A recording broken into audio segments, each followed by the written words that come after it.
And Kathy is spelled? Kathey. Right. And what is your occupation, ma'am?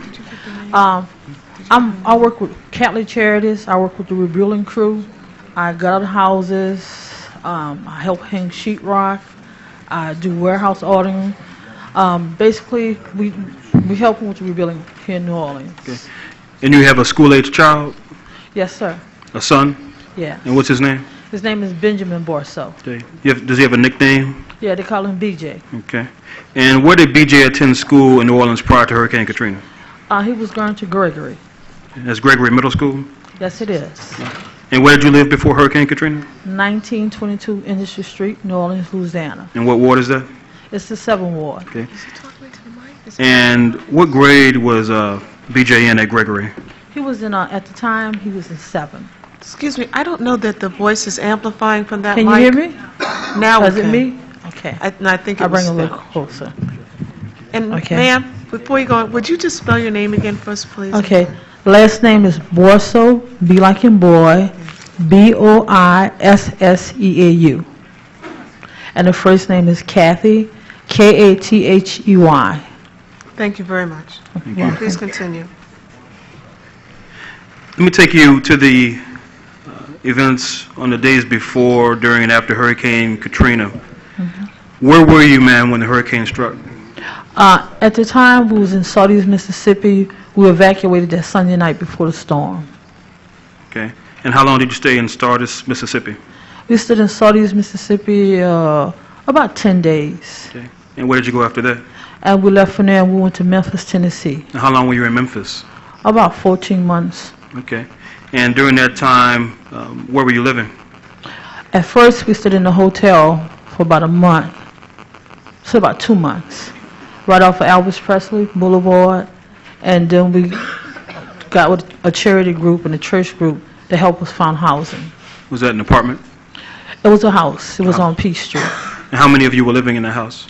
At the time, it was my son, my daughter, me, and one of her friends. And your son BJ is your only K-12 school-age child right now, is that correct? Yes, sir. And he was your only K-12 school-age child when Hurricane Katrina struck, correct? Yes, sir. Okay. And were you able to get BJ into school in Memphis? Oh, most definitely. And how did you do that? We started asking around what was the nearest school, and the nearest school at that time was called Lanier. It was right off of Elvis Presley because I didn't want to miss too much of school. Was it? Sorry, go ahead. School is important to me, so you know it wasn't going to do me any good just to sit in the hotel, you know, and lose quality time. Was it difficult for you to get BJ into a school in Memphis? No, not at all. I mean, people welcomed us with open arms. They didn't ask for birth certificates, shot records, so they just gave us uniforms. The people was wonderful. You know, they knew the true value of education, and they wanted to do that, you know, to get his mind off the traumatic experience that he had been through. Okay. Now, you were able to return to the New Orleans area with your family at some point, correct? Yes, sir. And when was that? We came back about sometime in December to check on the house, which was gone. Was that December 2005? Yes. Okay. And then at that point, we went back to Memphis, and my daughter started college there. And we decided that we got homesick and we wanted to come home. So at that point last year, there was an advertising. My girlfriend called me and told me they had a program called Project Reconstruct, that it was training people to rebuild houses. So I decided to come back to school here in New Orleans and learn how to gut out houses and hang sheetrock. So you came back to New Orleans literally to help rebuild the city? Yes, sir. That was my main priority. I promised that to my mother who died in Memphis. Your mother died while you were displaced in Memphis? Yes, sir. She died from colon cancer. Okay. And did she have colon cancer before you were displaced? Yes, sir. And was her condition exacerbated by the fact that you were displaced? Yes, she was very depressed, and she just gave up because she couldn't come back home. Did she receive proper medical care while she was displaced? Yes, she was missing for about 2 weeks, but thank God we found her through the Red Cross. Okay. So it was hard, but our hearts was here. And you know.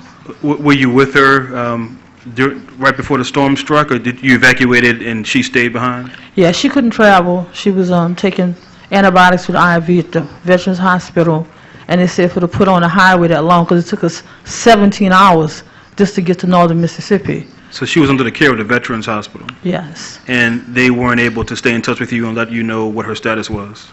The last time I talked to him was that morning when they said the water was coming up in the basement, and we lost all power. So for a while, it was heartbreaking. We didn't know where she was, but I had my faith in God that God was going to give her back to us. Right.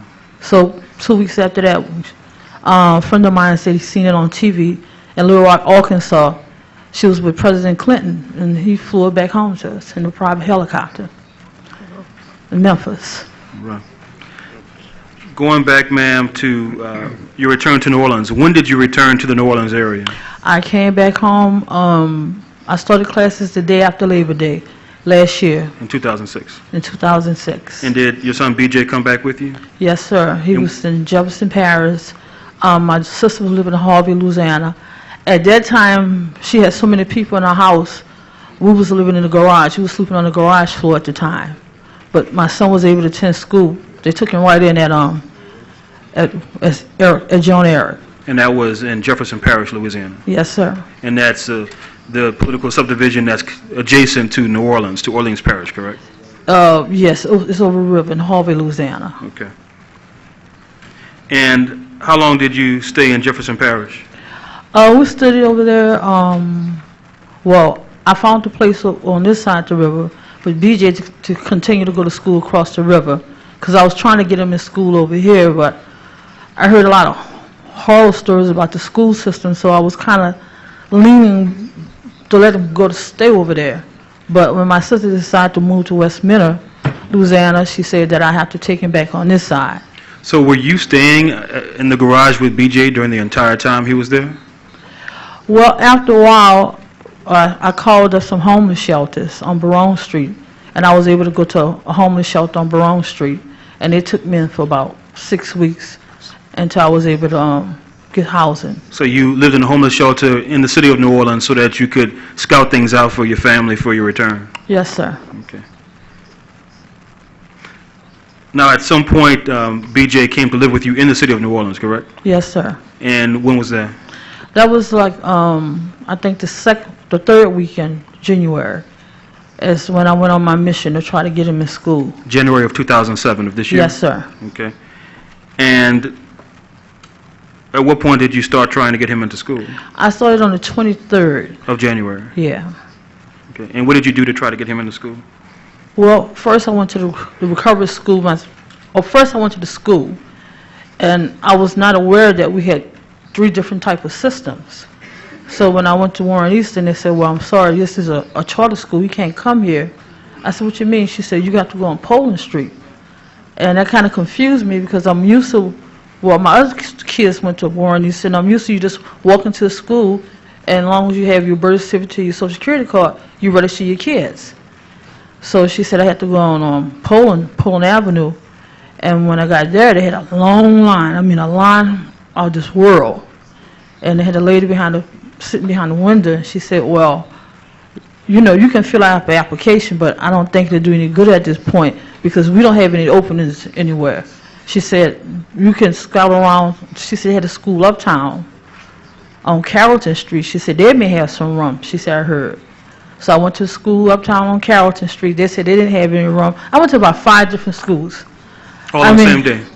I like to have a nervous breakdown. I couldn't believe in the United States of America that I was going through this hard to find a school. It was like unreal. It was like I was living in some third world countries. I literally thought I was losing my mind. And so there was no central location where someone could tell you Nobody what space was had available? Any answers. It's like I was just running around in circles.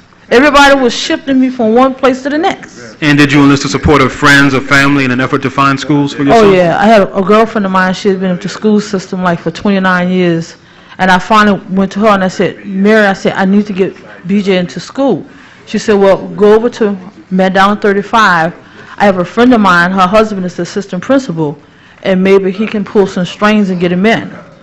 But he said because of his grades that they wasn't taking people that had a below 2.5. So there was a grade requirement to get into a free public school? Yes, sir. And he told me, he said he couldn't touch him.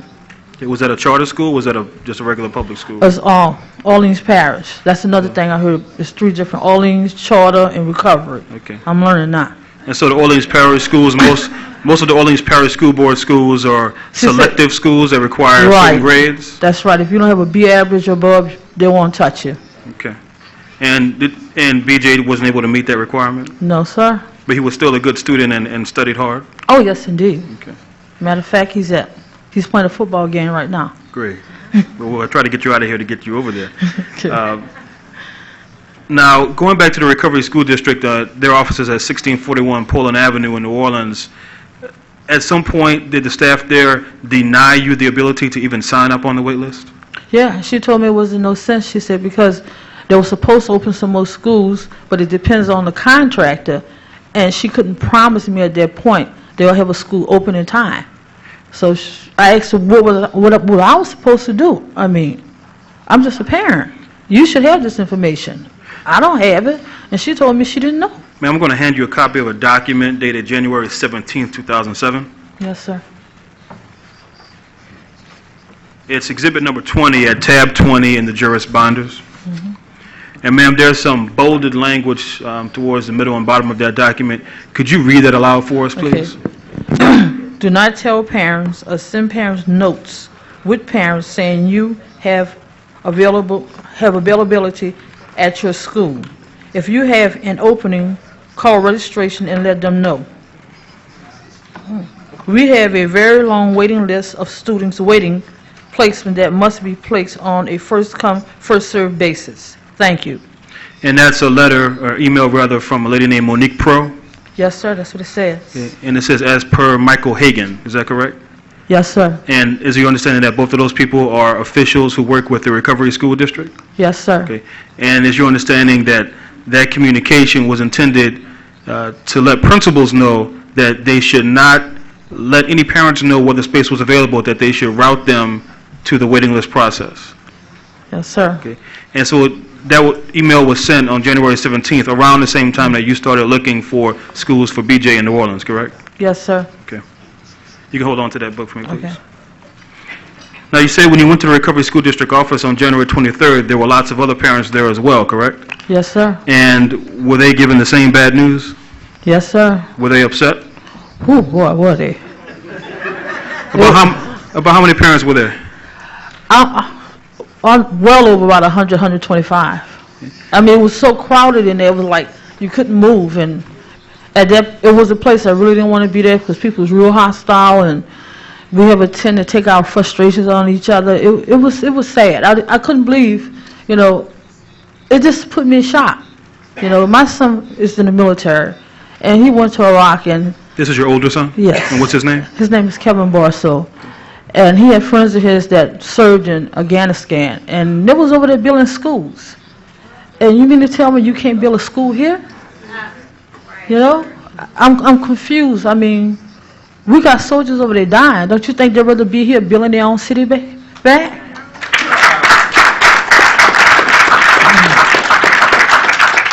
I think I'm more hurt and disappointed than I am angry. I am so hurt I think I can't get angry anymore.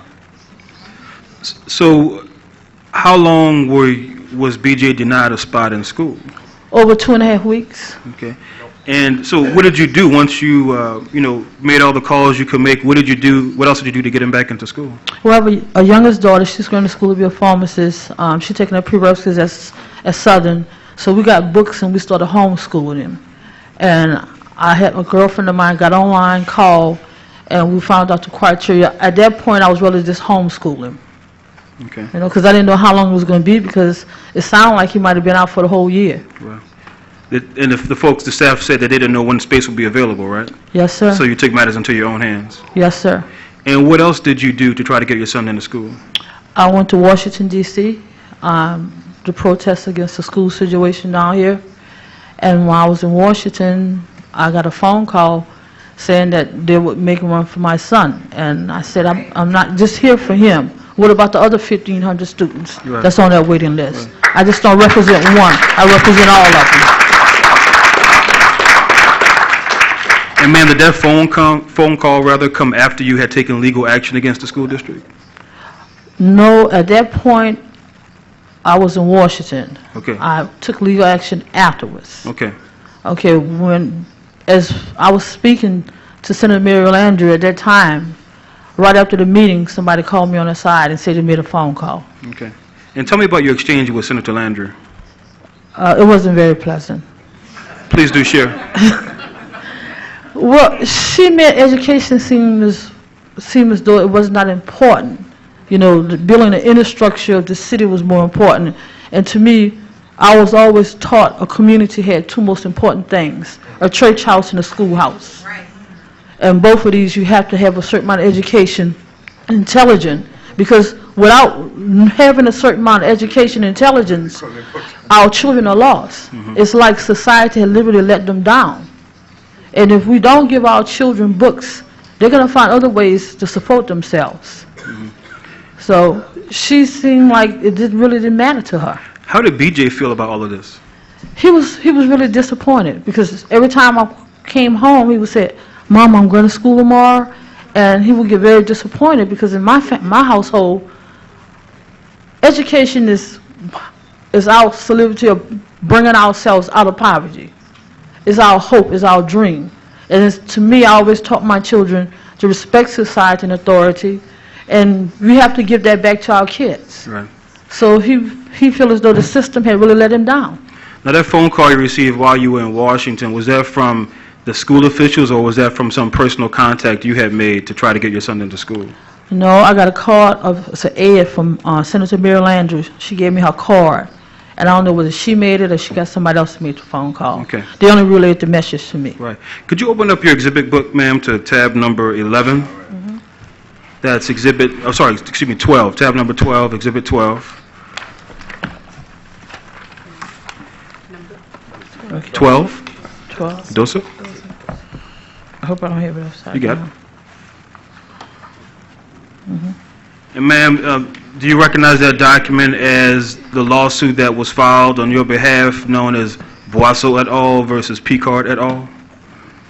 I can't see it without my glasses. The writing is kind of... It's a little small yeah, there. yeah, I see it now. Okay, I'm sorry. Great. And that's the lawsuit that was filed to vindicate your right to get your son into school? Yes, sir. Okay. And it was after that lawsuit was filed that your son was eventually allowed into school? He was in school, right. Right, okay.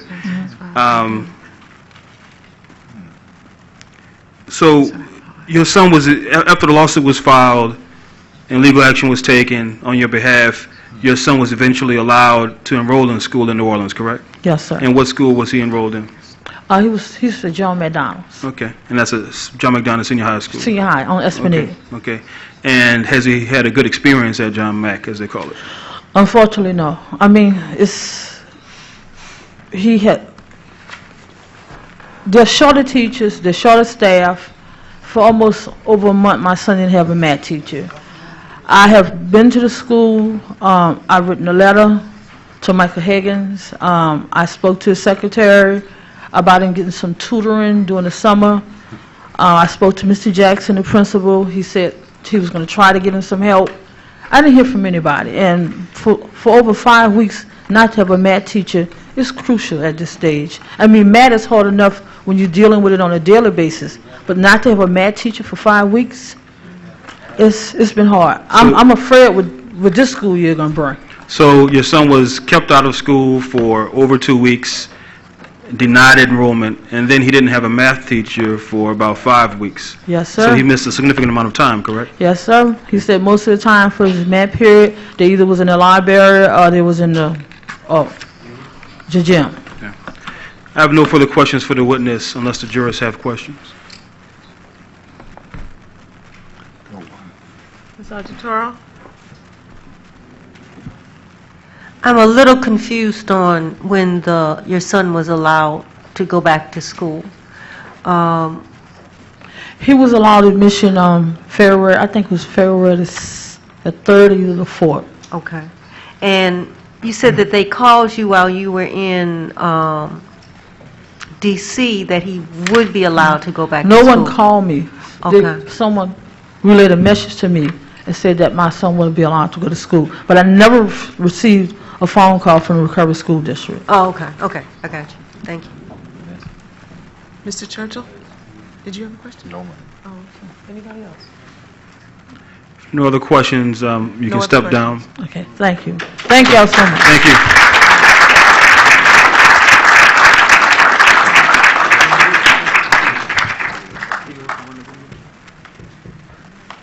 I'd like to call the next, thank you. I'd like to call the next witness, Ms. Karen Royal, and if we can get a keel with some assistance on the tech side, we'd appreciate it.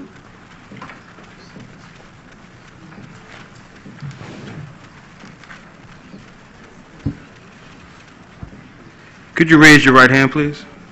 Do you swear to tell the truth, the whole truth, and nothing but the truth to the best of your ability? I do.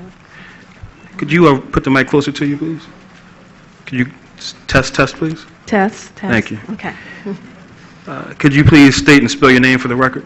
My name's Karen Harper Royal. That's KarrAnHarperRoyal. And you're a resident of New Orleans, correct? Yes. And what is your occupation? I'm an educational advocate. And who is your current employer? I'm employed by Pyramid Community Parent Resource Center. Okay, and what's Pyramid Community Parent Resource Center's mission? Pyramid helps parents of children with disabilities access services in school. Okay, and how did you get involved with Pyramid? I have an older son who has attention deficit disorder, and when he was in elementary school, he had a lot of behavior challenges, and I ended up quitting my job when he was in kindergarten.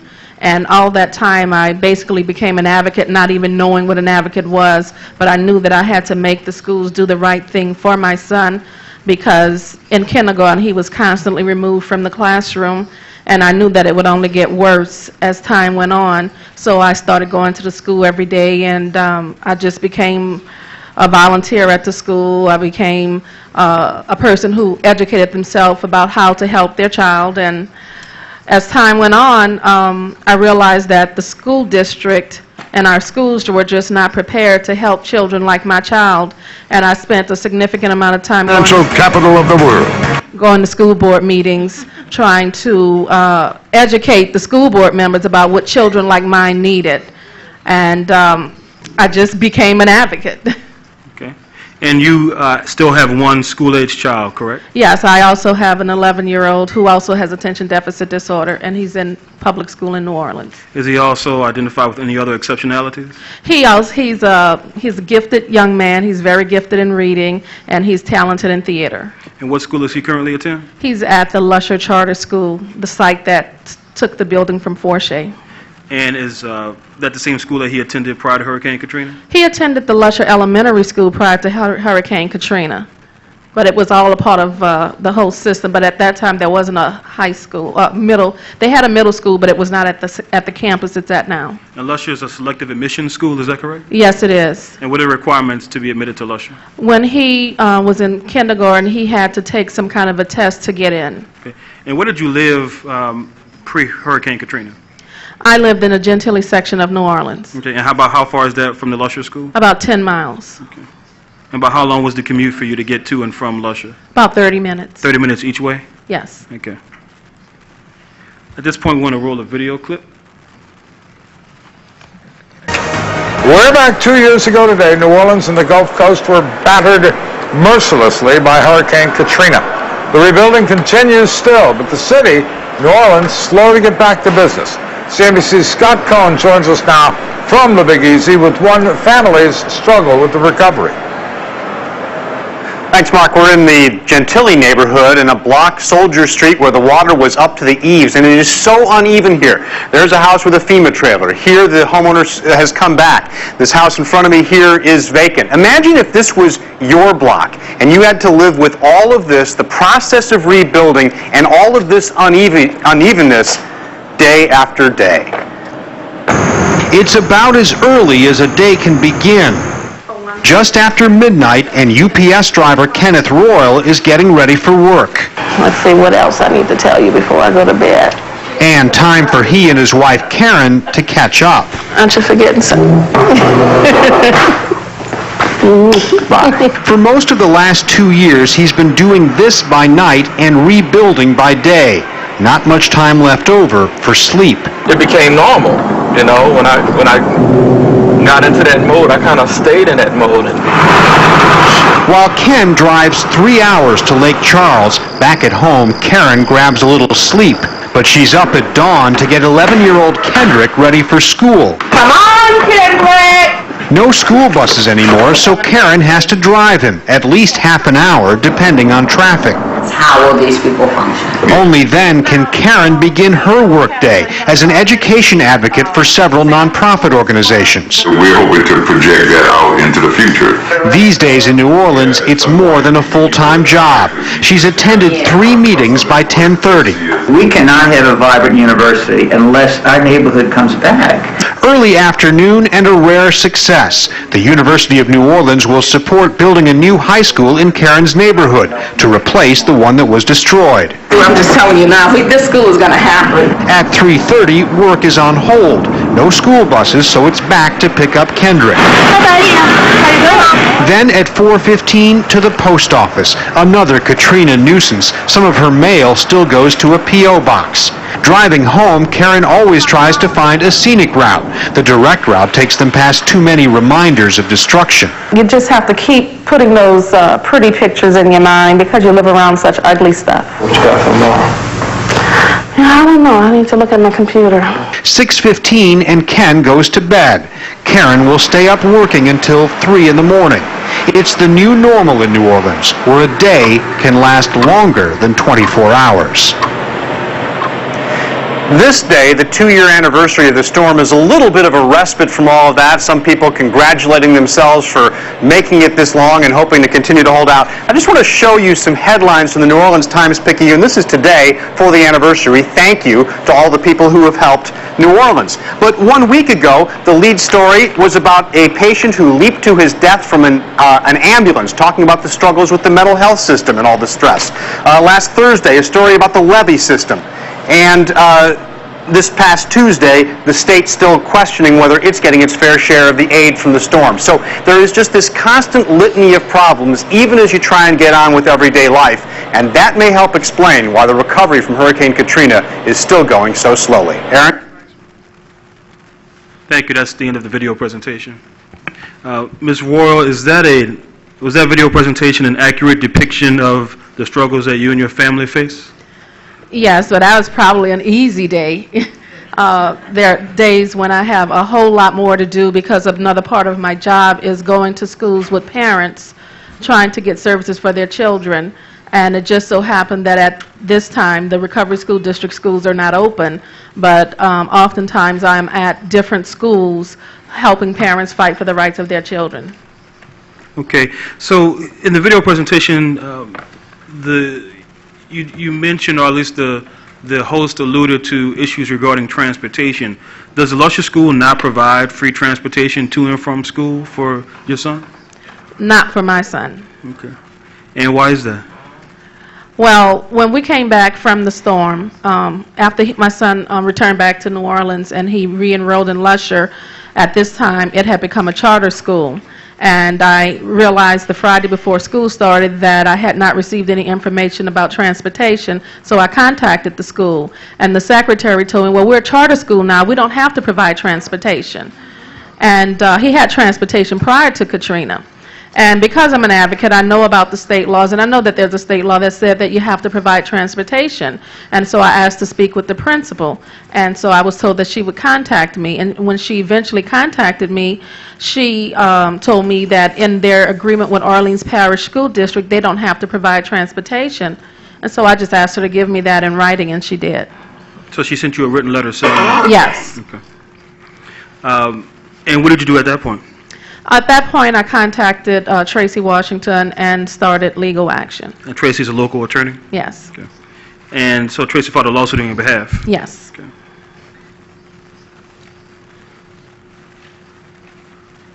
going to hand you a copy of a document.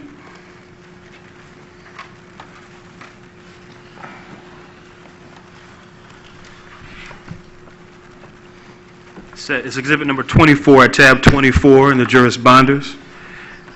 And Ms. Worrell, do you recognize that as the lawsuit that Tracy Washington filed on your behalf? Yes. And to the best of your knowledge, are the contents and allegations in that lawsuit accurate? Yes. And that lawsuit alleges that despite your requests, the Lusher Charter School denied transportation to you and all other students. That's correct.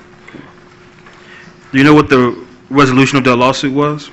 The resolution of that lawsuit was that transportation would be provided to Kendrick and that all parents of charter schools under Orleans Parish would be notified of the availability of free transportation. And did that happen?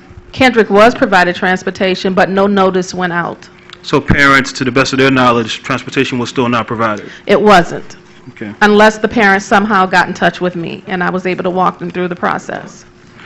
But Kendrick did receive transportation for the remainder of the previous school year, correct? Yes.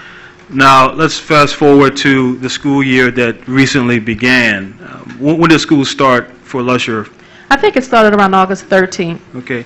And did the transportation issue resurface for you and your family? Yes. In what respect? I realized by the Friday before school started that no one said anything about transportation, so I contacted the transportation department directly. So let me recap. For the previous school year, the school informed parents that no transportation will be provided, correct? That's correct. And I'm sorry, go ahead. We received a letter in our opening school paperwork that said that transportation was not available. Parents would have to get their children to school on their own. And for the current school year, after a lawsuit was filed, the resolution of which required this school to provide transportation, instead of saying that transportation was provided, the school was just silent on transportation. Is that Right. There was nothing in the paperwork, not even in the school handbook, that says anything about transportation. Okay. And what did you do at that point, ma'am? I contacted the transportation department, and I spoke with a young woman who told me that Lusher did not have an agreement with Laidlaw to provide transportation for East Bank students. They only had an agreement to provide transportation for West Bank students, but I knew there was a problem with that. And you and your family live on the East Bank, correct? Yes. Okay, so it means you're not provided with transportation. According to what that woman told me, yes. Okay. And Laidlaw is a private corporation that runs bus services, correct? That's correct. Okay. Now, do you have any understanding as to why Lusher would decide not to provide transportation for students? When my son was in kindergarten, I remember going to a PTA meeting, and the principal told us that, she said, parents, there are school buses coming to the school. I had nothing to do with these school buses coming to the school. It's really dangerous for your children to have buses coming here because the streets are so narrow. I really need your help to help stop these school buses. And the principal was worried about what, traffic congestion? That is what she said. She said she was concerned about our children's safety. Okay. Now, as during the times such as now when there are no buses to bring students to schools, some parents, or many parents, most parents in fact, have to bring their children to schools. Is that correct? If you're on the East Bank, yes. If you're on the East Bank. And so does the fact that so many cars are dropping off students, does that actually cause more traffic congestion? Actually, yes. There's a man outside the school every day who complains about, he directs the traffic, and we've asked him if the children were on buses, would that help the traffic congestion? And he said, yes, it would. Okay. So do you think that the principal's rationale about traffic and narrow streets is just a pretext for not wanting certain students to come to the school? I absolutely think that's the case. Okay. Can you talk about the importance of transportation to working families and poor families?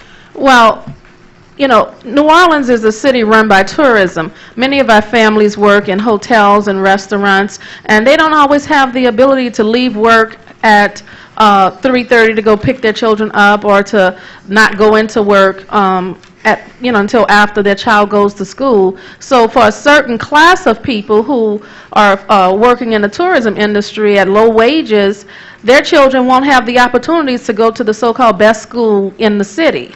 And even for middle-class families like myself, you saw in the video, my husband goes to work at midnight, so that just leaves me.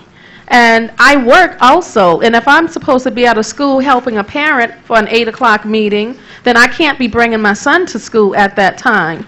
And you saw my street, I don't have very many neighbors, and because my son's school is not in our neighborhood, I can't really call on somebody else to bring my child to school 10 miles away. Okay. Now, do you recall any other comments that the principal made regarding buses coming to the school? I received an email, and in that email there was a quote from the principal that said that school buses are not a part of the culture of Lusher School. And what do you think do you have an understanding as to what she meant by not part of the culture of Lusher School? I assume that they would rather have people driving with their SUVs bringing their children to school. I don't know. But it just wasn't a part of the culture to import children into this school. Now, what were the demographics of the Lusher School prior to Hurricane Katrina? Prior to Hurricane Katrina, it was about 46% black and maybe about 44% white, and the remaining other. And what about now? I haven't seen the numbers, but I know I actually counted 11 white kids before I counted one black kid walking to the school door one morning. And I don't know why I do this, but I often do it. I'll just watch who's coming in or going out, and I always see at least 6 or 7 white kids before I see black kids. And so it's just my perception that there's a whole lot more white kids there. And my son doesn't even have not one black teacher. So since the Lusher School, since Hurricane Katrina, the Lusher School has become chartered. The Lusher School is wider in terms of its student population, and the indications are, it's a fact rather, based on your testimony, that the Lusher School is no longer providing free transportation for students. On the East Bank. On the East Bank. And what do you think will be the impact, or has been the impact? Well, I know that there are some parents whose children may have met the criteria to get into the school, and because there's no transportation available, they've decided not to send their children to the school. Or there are parents who, I know some parents are spending $900 a year for a bus to bring their children to school. Now, can you talk about the difference between Lusher and most of the schools in New Orleans? Well, Lusher is a selective admissions charter school in New Orleans, and it only takes the best of the best. The first 50% of the kids in kindergarten who are tested, their test scores are rank ordered, so they're going to take the smartest kindergarten students, and then the remaining 50% of the kids who meet the criteria are put into a lottery. So they basically, in my opinion, siphon off the smartest kids from when we used to have neighborhood schools. Ms. Royal, do you know of any other impediments to poor families who wish to send their children to Lusher Charter School? Well, there are fees at Lusher Charter School. Every year when we re-register, as soon as you bring in your re-registration paperwork, you move to another table where they ask you to pay your assessment. That's the PTA assessment. And I know that I asked, I said, was this mandatory? They told me no. I said, okay, well, I choose not to pay it. And that's before this school year. So once the school year starts, for my son, the paperwork that came home, they wanted a $150 enrichment fee. I know that there were other students at higher grades who were asked as much as $700 for an enrichment fee. So I believe that those amounts of money could be an impediment to someone trying to send their child to a good school. Now, Lusher is still a public school, is it not? Yes. And do you know of any precedent for public schools charging those kinds of fees? Not to that amount. We've always had to pay $25 or so for workbooks, and that's understandable, or $5 or $10 for an ID. But I would like to know what $150 is supposed to cover, especially since I was sent a list for all 6 classes of supplies that I had to purchase that totaled well over $100. I have no further questions for the witness, unless the jurors have questions. Yes, I have a question. You indicated that the school will now provide transportation for the students from the West Bank and not from the East Bank. Could you tell us what the demographics are for the West Bank and the East Bank? I don't know what the exact demographics are. I just know what I see when the kids get off the bus. And there is a large number of white kids who get off the bus from the West Bank. Would you say that the demographics are more white children getting off the bus from West Bank than black children? From what I have seen, yes. Okay. Any other questions? Thank you for your testimony, Ms. Royal.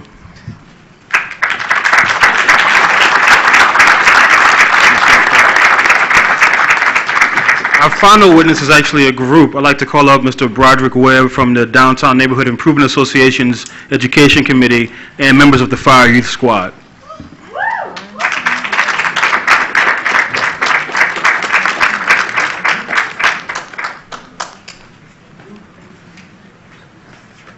Yes, Stan, I think.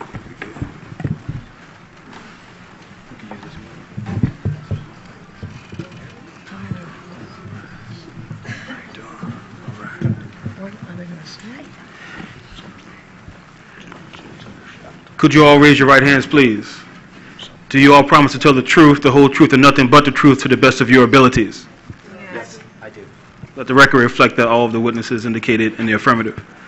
I'd like to first call to the mic Mr. Broderick Webb, who will give you some background on DNIA and the Fire Youth Squad. And then instead of rote questions from council, we'll actually have the young people serve as witnesses, do what they call, or at least what I call, they're going to spit. They're just going to flow and go with the messages that some are off the dome, but some are also based upon their lived experiences and their organizing work. Mr. Webb. Thank you. Greetings to you all. My name is Broderick Webb.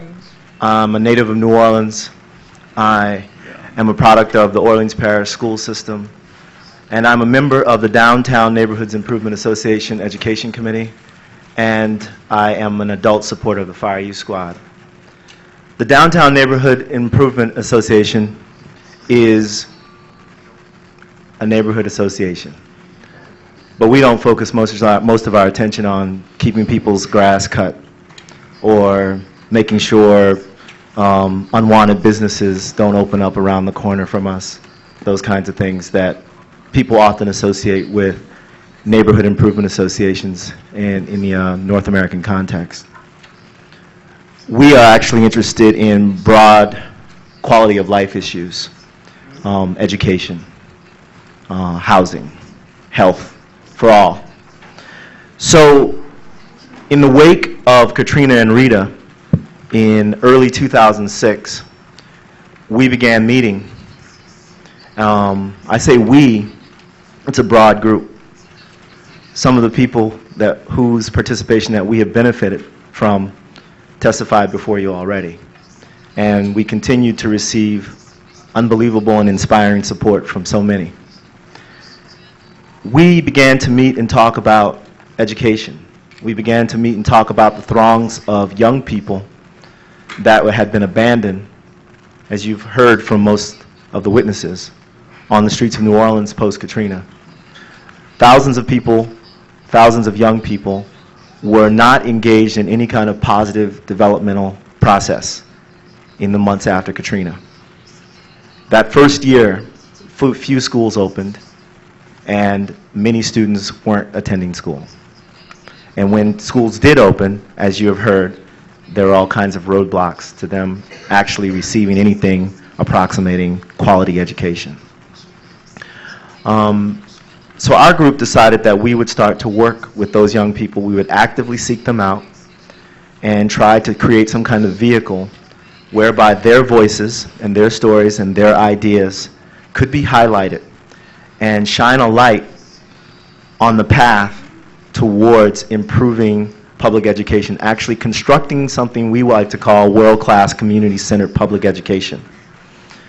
We believe that the only way that we're really going to get what we want is to, with our own hands, as a community, to engage in a community process where we learn what quality education is, and then we govern and operate our schools. So we want community boards, we want community members in the schools, we want the students, the teachers, and all the staff and residents of the school to have a relationship with the community and the community to have a relationship with the school. At its best, there should be no clear division between the community and the school. These should be empowerment sites in the center of every community, and there should be equitable distribution of resources and access to high quality, what we call world-class public education. We don't mean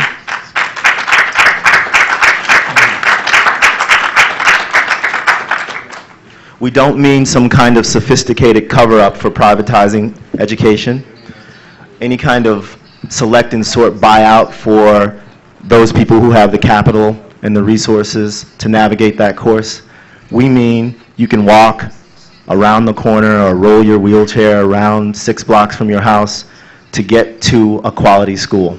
We believe that in a representative government that claims to be about democracy, that this is a basic human and civil right. That in fact, it is a farce to believe that our government can operate unless the people, all of the people, have access to this kind of quality of education.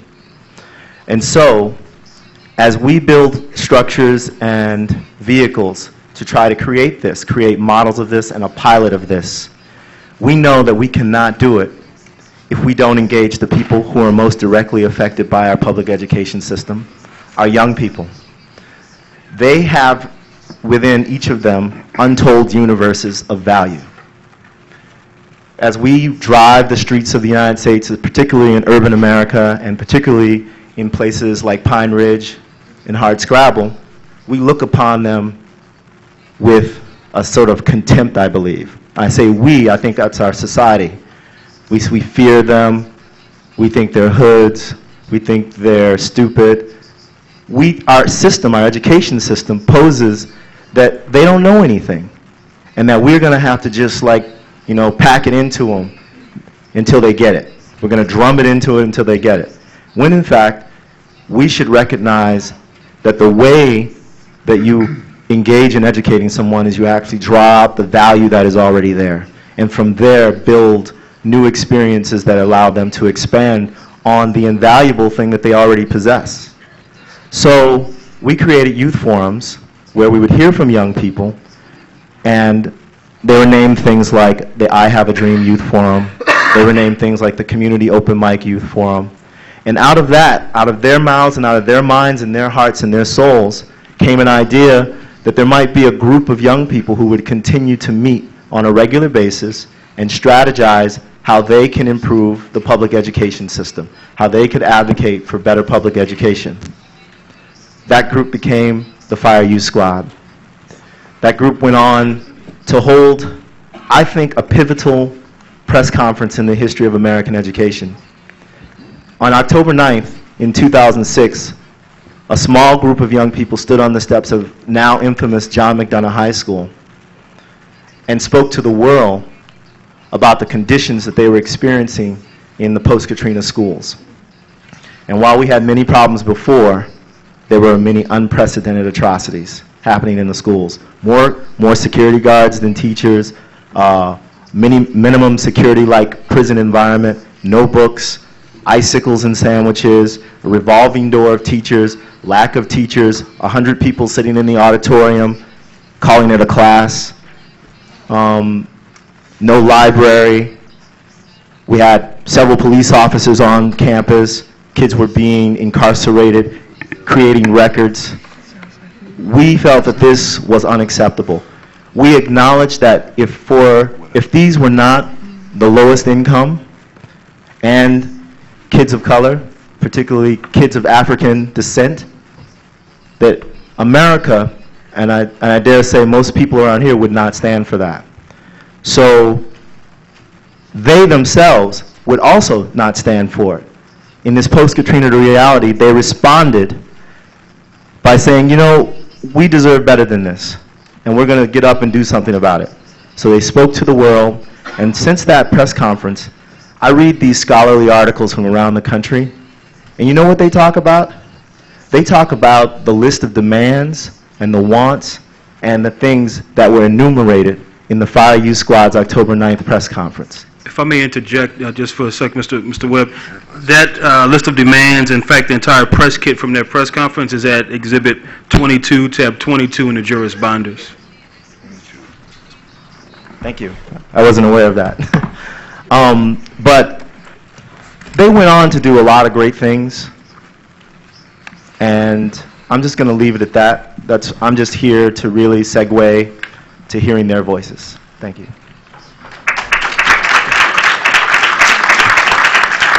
As you come up, please state your name and spell your name for the record briefly. Thank you. My name is Deborah Carey, D-E-B-O-R-A-H-C-A-R-E-Y. I'm a part of Fire Squad, FYS, and SAC students at the Center of Hey Mr. Randalls and Hey Liberty. Basically, we've been doing a lot of work around public education and bettering education in New Orleans. And just to make general statements, to make a more successful educational system in New Orleans, we need equity in education. We need to educate our children, not incarcerate them, and we need to value the voices and opinions of young people. So that's what I wanted to say. It's pretty general, so thank you. Thank you.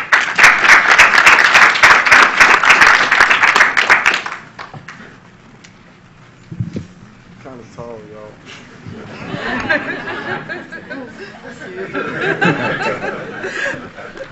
How y'all doing? I feel like an entertainer. So thank y'all for sticking in here. The crowd got kind of thin. I'm tired right along with y'all, so I'm fighting it too. My name Rogers, Young Blood, ROGERSYOUNGBLOOD. I'm a member of the Fire Youth Squad. I also attend John McDonald Senior High School. I'm a second-year senior, whatever that's supposed to mean. I never graduated because I ain't passed standardized testing. It's called the LEAP test down here, the exit exam, the math part of it. It's kind of sad though, because I'm really trapped in between high school and the rest of my life. I can't really move just off of one test. I mean, you could be the smartest person in your school and still not graduate. At one school I attended, which is now lesser, Fauché, our valedictorian, ain't passed the standardized testing. So judges, you go to show people that it ain't right. I'm saying you can't give a test based on what the whole state is supposed to know, when really it's not equal. You could go in any part of the town in Louisiana, and every school is run different. The culture and the faces change, the backgrounds change in every school you go to. So the Fire Youth Squad been saying, if you're gonna give a test, earn your paycheck. Come sit in my classroom. Come get what my teacher been teaching me. Come get the curriculum from out of my classroom and give me a test based on that. I could pass what my teacher been teaching me. I can't. I can't pass what you assume I know. Then it's based off all these other high performing schools, so to say. And we are low performing, failing schools. How can an entire school fail? How can 1,000 children fail? How can everybody fail? Are we the ones who don't know anything? Or is it the other way around? Maybe y'all don't know how to teach us. Maybe y'all don't know how to talk to us, relate to us, listen to us. You never know what we might say once we open up our mouth. Give us a chance. Y'all dressed a certain way when y'all was growing up too. And we got our thing now, and we get criminalized for stereotype, walking down the street, harassed, getting thrown on the front of hot police cars. Going to school with a uniform on, it don't even have to be late at night or anything. You could be going to school and getting harassed by the police. And talk about by the time you get to school. You ain't much get to school yet. Then you get meet and greet a third of security guards. Get meeting with these metal detectors. You gotta hide your cell phone. Take off your belt. Sometimes you gotta take off your shoes. What if I had a hole in my socks? I gotta take off my shoes. Everybody smell your feet or whatever. You just gotta go through a long, drawn-out process just to get to a classroom that ain't teaching you nothing, you know. So, how y'all think we feel living the way we live and gotta come to a situation that ain't for us and it ain't helping us at all, you know. If y'all gonna teach us something, teach us how to survive. Teach us how to take care of our little brothers and sisters, all this $5.15 y'all giving us, you know. Teach us how to pay our rent on time with $5.15. Teach us how to keep our lights on. You know what? They can't teach us that. We've been doing that. We've been surviving off low income. We've been learning how to make a way from nothing, you know. We've been educating ourselves, learning how to fix things around the house, learning how to scramble for food. That's something we could teach them. That's something a lot of them don't know about. A lot of them don't know what it means to struggle. A lot of them don't know what it means to be harassed. A lot of them don't know how I feel to be invisible. And a lot of us invisible. You know what I'm saying? We here, but only some people see us. You know, no matter how loud we try to make ourselves in public, or how much we try to make ourselves seen, buy these fancy cars, put big rims on them, play our music as loud as we can, but people still don't see us. We still invisible, you know. We try to make ourselves seen so much in this world that can't see us, you know. There's a lot of things I could say, and I'm about to use up y'all time because I'm tired with y'all, and we're gonna fight it out, you know. 2 more people coming up, and they're gonna use y'all time too. And that's just the way it's gonna have to be today. I'm sorry though, you know.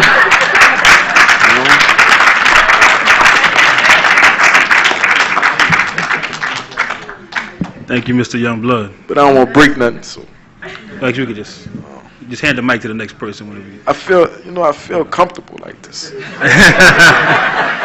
what I'm saying? I feel like, you know. Mr. Youngblood actually, in the past years, was an MC, a rapper.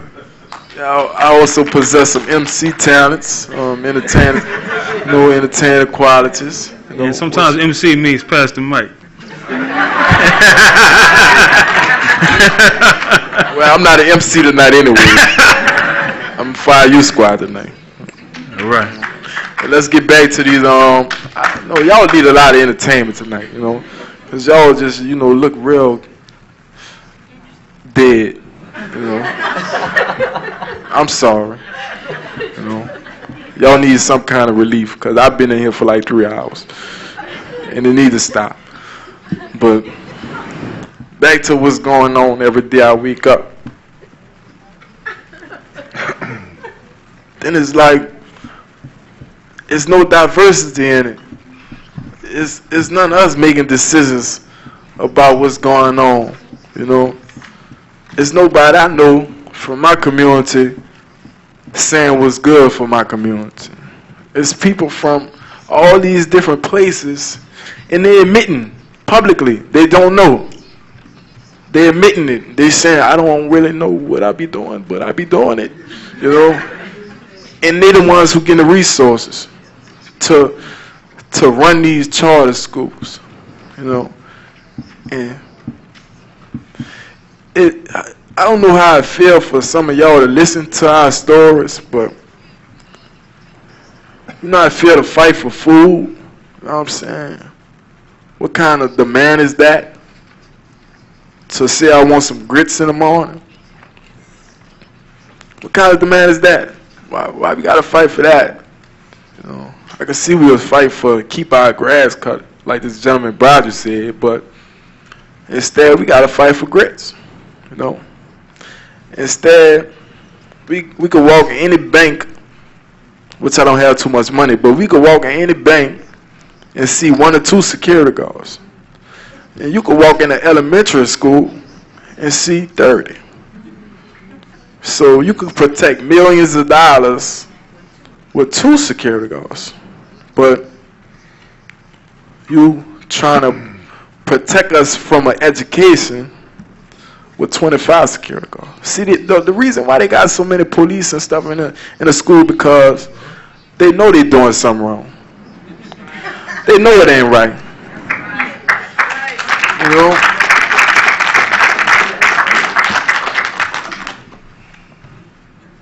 I'm trying not to preach today, y'all. It's just so natural sometimes, you know. But it's just a lot of things that we realizing, though, we can never make this system right. This system can never be right. Every time you change a law, they create a new one for that one. You know. Every time you go around the back, they just lock in the middle up. You know. So it ain't no way we could get around their system, because it's their system. You know. We have to create our own. You know. We have to run our own schools. We can't, the hurricane. We couldn't depend on them for what? You know, you can't do it. We can't try to change what they've been controlling for hundreds of years.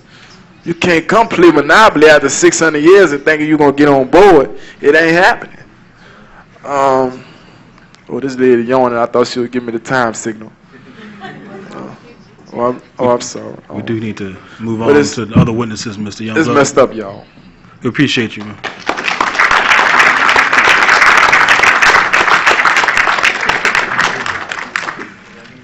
Good afternoon. My name is Dominique Townsend, Dominique, Townsend, Townsend. I'm a part of Fire Youth Squad and also a part of Students at the Center. Post Katrina, I came back to New Orleans. It was my 12th grade year in January. And I went back to my old school, which is McMain, which was classified as a high-performing school.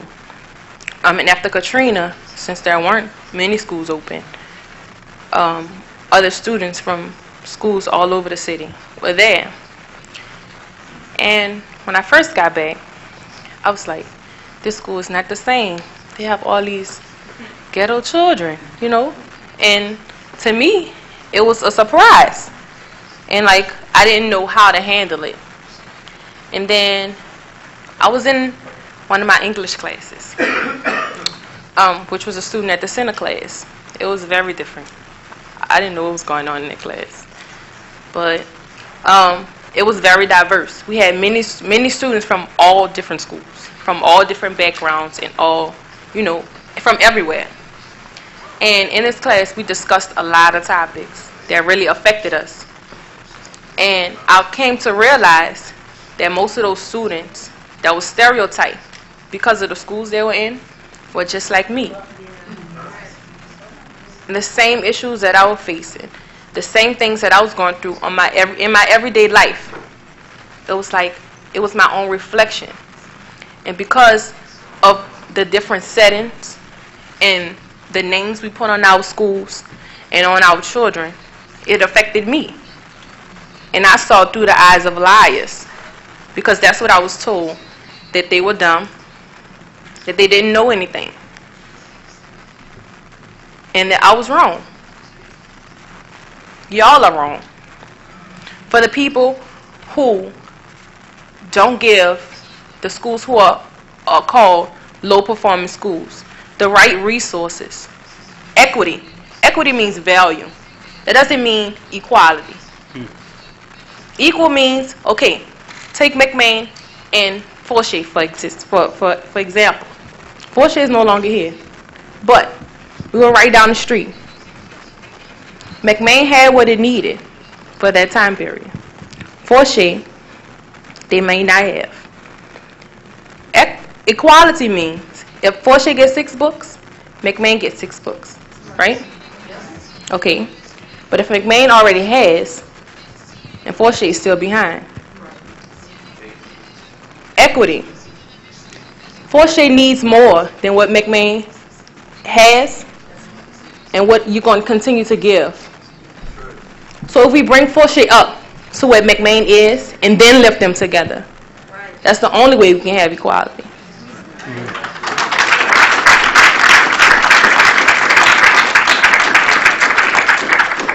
So what I'm saying is, the schools that need greater resources, we need to supply that, because that's the only way they can succeed. And singling them out and calling them what I don't believe that they are anymore is wrong. So we need the help, and we need the adults who's supposed to be making the decisions without us. You need to step up and be an adult and do what you have to do, which is first to include us. We know we need. We know we need teachers. We know we need teachers who understand us. Teachers who have been through what we've been through. You can't tell me what you need if you're not me. You can't tell me what I need if you're not me. So I'm just asking. Actually, I'm demanding that y'all do something about it. Thank you.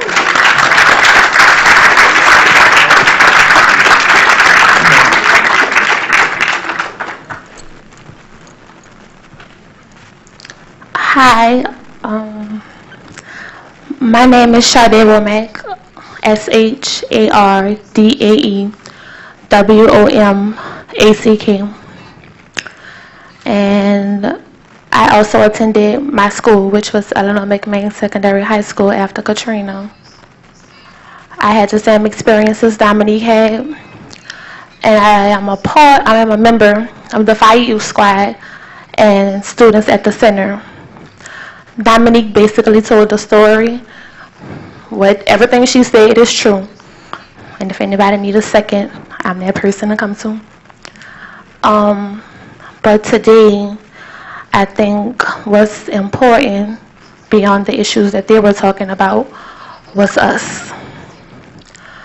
I feel that we have been a part of a system that didn't really care about us, but just did a little something to get by.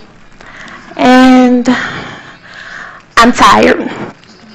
It's been too long for generation after generation and year after year that I need you all to look to your left and look to your right and then look behind you, because every adult in this room, as well as politicians around the nation, our city government, the state government, our society, churchgoers, everybody who has decided that they knew what we needed, and year after year and generation after generation, you continue to fail.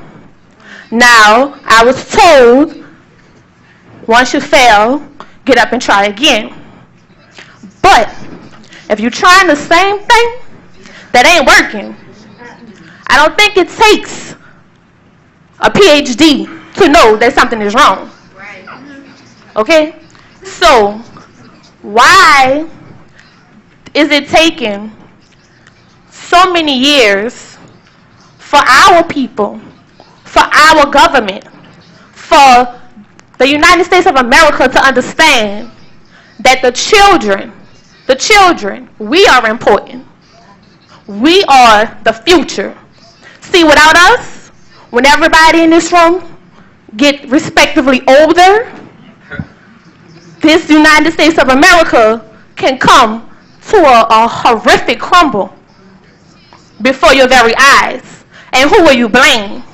The children, because the children didn't do what you say do after year, we doing what you're saying doing, and it's not working. Test scores still low. Schools, resources, not there. It doesn't take much to really understand. And what really drives me and hurts me, how can you pay somebody millions of dollars to conduct research when we are why they can't come to us? we are, well, hello, am I not standing here? We have been speaking on the issue for far too long. We're the research, so come to us. You have no reason to, well, we're going to wait till these test scores come up. We're going to wait till their test scores come up. We're going to get their population. If you get paid millions of dollars, I think you should be standing next to me, walking with me up and down the hall from 8 to 3, carrying books without lockers, going to each class, and not obtaining education because the teachers are not giving it to us. They're throwing it at us. Not only are they throwing it at us, when they do throw it, it's either you catch it or you better go to the next level. You can't go to the next level because you didn't catch it first. So you got to stay back. Then somebody else is going to come because they don't keep the same teachers. No, they don't do that. They bring new teachers in. They try to throw it at you. You don't catch it that time, then students, of course, will start to feel that they are not worthy. And I am here to tell you that every student is worthy in my eyes. Every student is capable of gaining an education. So today, I just want to let you all know, ahead of time, that there will be a change. I'm sorry to inform you, if you have any plans on helping our education system without us, I suggest that you take a step back, get a school or two. You could get the whole system if you have it like that. And bring people in. Know my story. You cannot help me. You cannot do anything for me if you do not know my story. So, what we're going to do, what we need to do, everybody can take notes in case you go home and forget about this. Okay? In the classroom, nourish our children. They are vital, very important. Whether you seem to think so or not, you're going to find out in a good 10 or 20 years, respectively to all of your ages. So I suggest that we nourish them. Give them the knowledge that we have. Embrace them. Love them. Help them become a better person. Don't sit there and say, I got my PhD, I got my MBA, baby. You don't got it, you ain't got it. We don't need that, because that's negative energy, you see what I'm saying? They could get out with all that. We're here to make a change, positive direction. We want to lift our children. We don't need the negative energy. Leave it at home. If you can't come to work without it on your mind, stay at home. Second, the schools. No toilet paper in the bathrooms. What is that? Holes in the wall, rats crawling, ceilings falling. Are we serious? And you want us to go to a building where air conditioners are broken, food is cold, but we're supposed to gain an education. When I'm hot, I go to sleep. I can't concentrate. If I don't have a meal in my stomach, I can't concentrate. My mind is wondering, why was my sandwich cold? Okay? State level, everybody's saying that there isn't nothing basically the state can do besides what they're doing now, which is perfectly fine if you're willing to sit and listen to that. But I'm not. Sorry. But what I know is that those same state level people who we putting in office so they can go represent us in Washington ain't doing nothing. Ain't doing nothing for me. Ain't trying to do nothing for me. They say what they say so they can get in office, and then when they're in office, education is 5 steps behind. We should be number 1 on your list. You worry about, I love our law enforcement, but I don't believe you have $15 million to put more money into getting more police officers when we need more teachers. If you are educated, you won't be ignorant and make them dumb mistakes that you put them in jail for. So I don't understand it. I love them to death. I swear I do. They protect me. I swear. But Lord knows that's not working for me. But I'm going to leave y'all with this. I have been saying it, and I'm saying it nicely, because I would love to have that student-teacher combined to produce good product. I would love that. But it feels like you all are hearing me, and I don't think you're listening right now. Because see, if you were listening actively when they went to John Mack on October 9th last year, we wouldn't be up here today. If they were actively listening to us. FIU squad, I'm a part of that, I'm sorry I'm saying it. We have done too much. We have been to too many meetings, too many rallies, and yet we have not seen any good product. And so, fortunately, on our behalf, we will take it in our hands to make sure that it gets across the nation. To let everybody know that I was supposedly, God bless America,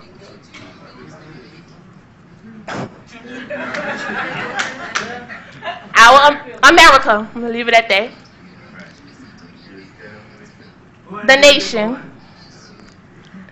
is depriving our children of a quality education, and they are offering money to other people who need it.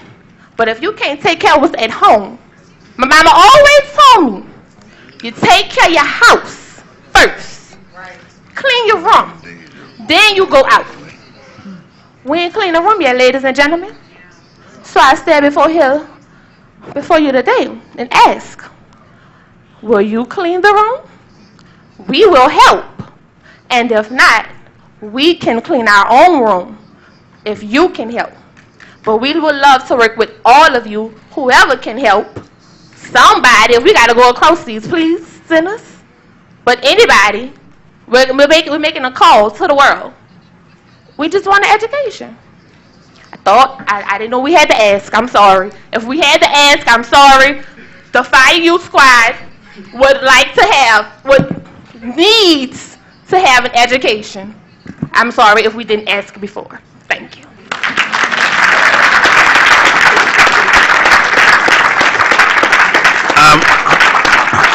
Thank you, Fire Youth Squad, students at the center, members. I'm afraid to ask, do the jurors have any questions? Se eu fosse americano,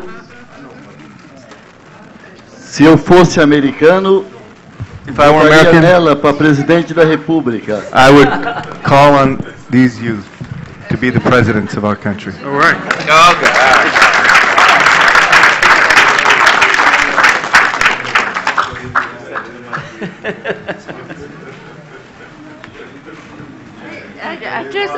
I just love you. You've made my day. I'm going home with laughter in my stomach. And I don't care. I'm a judge, but I'm going to be partisan. And I got a gift for you. So you read it. It's my dad who wrote it. I thought it was money. He was hungry, like you said. He wanted grits when he was a kid. And he stayed hungry till he was 19. And he made his own education. And he came from Mississippi. Dominique, can you read the title of the book and the author, please? The title of the book is Uncle Tom's Children by Richard Wright. Thank you so much. Excuse me, when you go home and laugh, can you make some phone calls to send some resources? I'm going back to France, and I'll make the phone calls from France. And I'm coming back to see you all. Okay. Madam Chief Justice. Thank you. Thank you. Step down. Thank you. I appreciate the audience's indulgence and the jurors' indulgence in what was a very lengthy, but I hope you understand, important presentation.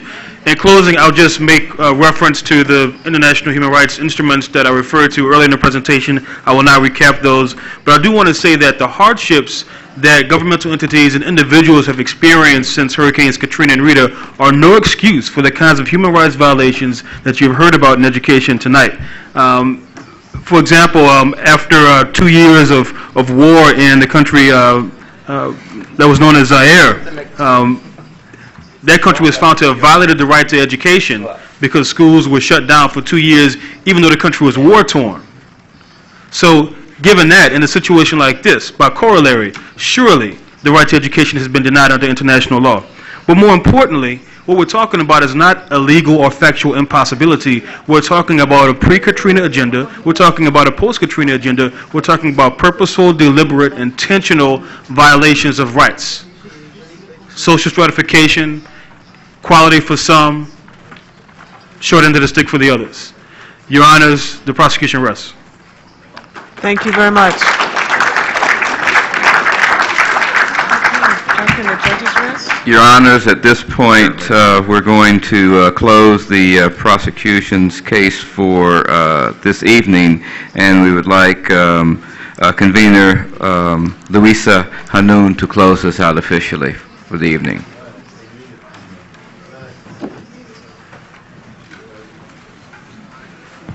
Bien, bonsoir. Good evening. Donc, je tiens d'abord, au nom de la présidence du tribunal, I'd like to, just in the name of the conveners à remercier tribunal, to thank l'ensemble des intervenants all of those who've spoken dans cette deuxième journée in the du second procès day Katrina, of the tribunal, c'est-à-dire tous les témoins, all the witnesses, bien sûr les procureurs qui ont aidé prosecuting attorneys de par les preuves qu'ils ont versées, so much by all the testimony, the facts that they put forward. Mesdames et messieurs les juges qui, par leurs questions, the judges who, through their questions, ont tenu à apporter les éclairages nécessaires pour que la vérité soit établie, parce que c'est la condition pour que justice soit rendue. Notre journée a été particulièrement chargée. Il n'empêche que nous avons un certain nombre de thèmes, de secteurs qui n'ont pas été abordés. Et nous poursuivrons demain l'audition des témoins sur les différents secteurs. Cela signifie que nous devons tous faire preuve de la plus grande discipline encore une fois.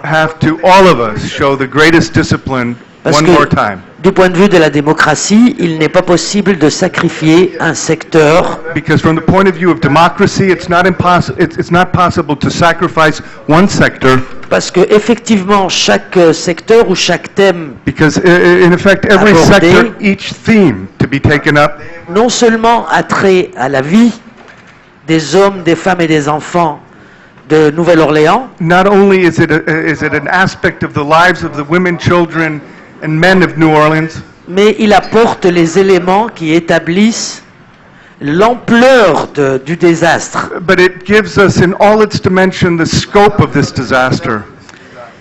À la fin de cette première journée, je voudrais remercier particulièrement l'ensemble des témoins. The witnesses who've come forward. Parce que il s'avère Because it's a fact que ce que nous avions vu à la télévision le 29 août 2005, because what we in other countries saw on our TVs or here on TV screens on the 29th of August 2005, and what we read, y compris ce que nous avons lu dans les différents documents internationaux suite à la commission d'enquête, and what we read in the documents that followed that were produced by the International n'était Commission en of quelque sorte Inquiry. que l'arbre qui cache la forêt. But it was only the tree that hid that forest. Parce qu'il y a une réalité hideuse qui est apparue au fil des témoignages. Reality that's come forth that as a thread throughout these testimonies. C'est que l'ouragan Katrina, mais aussi Rita, ont été utilisés, mis à profit. But that is that the hurricanes Katrina and Rita were utilized, put to the profit of, pour déclencher une sorte de cataclysme to carry forth a cataclysm sur l'ensemble des aspects de la vie en Nouvelle-Orléans. on the totality of lives of the peoples of New Orleans. C'est-à-dire délibérément, Deliberate. comme si c'était une guerre programmée. As if it were a programmed war.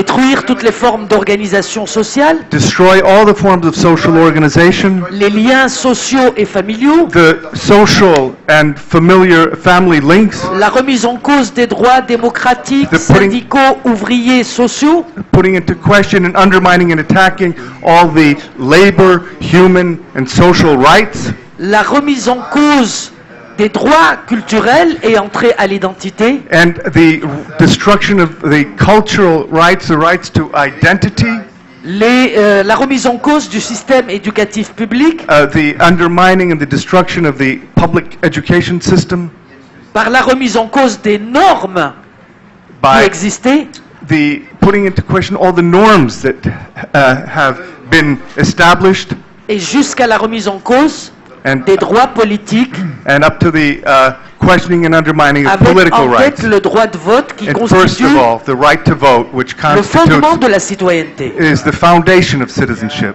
Je crois que ce que nous avons écouté aujourd'hui I think that what we all of us heard here today, fait froid dans le dos. it just a chill down our spine. Non pas simplement parce que ça nous rappelle des images, Not only because it reminds us of, provides us with images, sinon parce que nous savons que de tels procédés ont utilisé en temps de guerre, because we know that these are procedures used in times of war, en Afrique ou in en Africa, Yougoslavie, or in Yugoslavia, c'est-à-dire pour détruire les services publics, to tous les droits. destroy public services.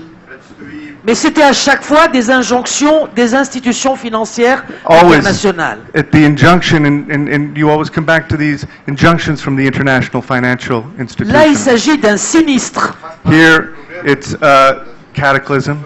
qui a été utilisé Oh, here it was in the case of an earthquake pour that was faire passer une sorte de utilized rouleau compresseur to put forward a compressor machine, a sur steamroller, l'ensemble des conquêtes. all rights that have been won.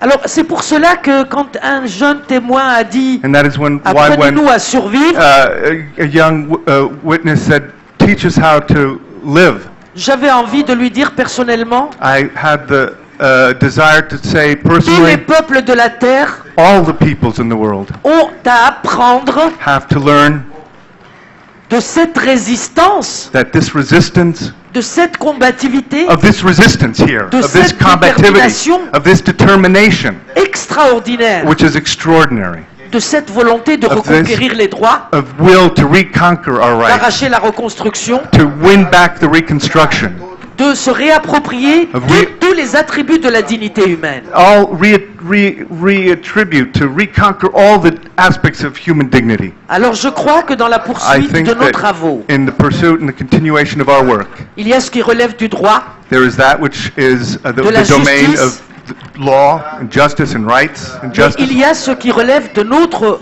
responsabilité morale, and that is which is part of our moral intellectuelle responsibility, et, je dirais, intellectual politique. and political responsibility. Comment faire parvenir How can tout we cela à tous les peuples sur tous les continents? get to this information to all the peoples Comment on all the alerter? continents? How to alert? Mais comment, sur la base des faits, devons-nous On the proclamer basis of all these facts here proclaimed before us, plus jamais cela ne doit se reproduire? never again can this happen. Et donc dire, And d'ores therefore et to déjà, say, once and for all, cela doit s'arrêter. this has to stop. Je crois que c'est comme ça que nous pourrons répondre aux jeunes témoins, I think that's the only way that we can C'est-à-dire respond to apporter these young witnesses, to provide les instruments the instruments nécessaires à l'aide de la necessary résistance to grandiose aid qui them in their existe ici. resistance as the resistance that they have so valiantly expressed here Et today. là, bien évidemment, ça And there, nécessite of course, la that's, poursuite de la discussion we need to pursue the discussion, qui est déjà amorcée, je which has crois, aux already États-Unis begun même, in the United States itself, sur la perspective on the perspective que les témoins soulevaient en permanence, that la the witnesses perspective d'organisation, comment s'organiser pour se perspective of défendre. how to organize ourselves to defend Parce ourselves. qu'il n'y a pas de formule magique, There's no magic formula. l'histoire nous l'a prouvé, History has shown us this. et il me semble que même du point de vue de la thérapie sur le plan du mental, And even from the point of view of just personal therapy, il y a un travail qui se fait. there's a work that's being done. Après l'indépendance de l'Algérie, Frantz After, Fanon voulait faire the independence of thérapie Algeria, pour tout le peuple algérien. Frantz Fanon wanted to do therapy for the entire Algerian people. Bah, il n'a pas pu le faire, He couldn't do it, mais d'évidence, chaque peuple puise but au plus profond de son histoire et de ses luttes following this, it's clear that every people pour se goes back reconstituer into des its forces own history and traditions and its own depth and its own soul, pour survivre. the forms that it needs to survive and to go forward. Alors, demain, nous aurons aussi And une today, journée tomorrow, chargée. we will have a heavy day. Nous avons donc une lourde charge qui We nous have attend, another heavy load that's before us, renforcée par la responsabilité qui est la nôtre, reinforced by the responsibility before us all, face à ceux que nous représentons, in light of those who we represent, mais face surtout au devoir but in light also of the task que nous imposent les témoignages that d'aujourd'hui. is now imposed upon us by these testimonies here Alors, je vous today. dis bonne nuit, à demain. I would like to say good night. See you tomorrow. 9 a.m. 9 a.m. We'll reconvene at 9 a.m. Thank you much. 9 a.m. We'll reconvene. Thank you.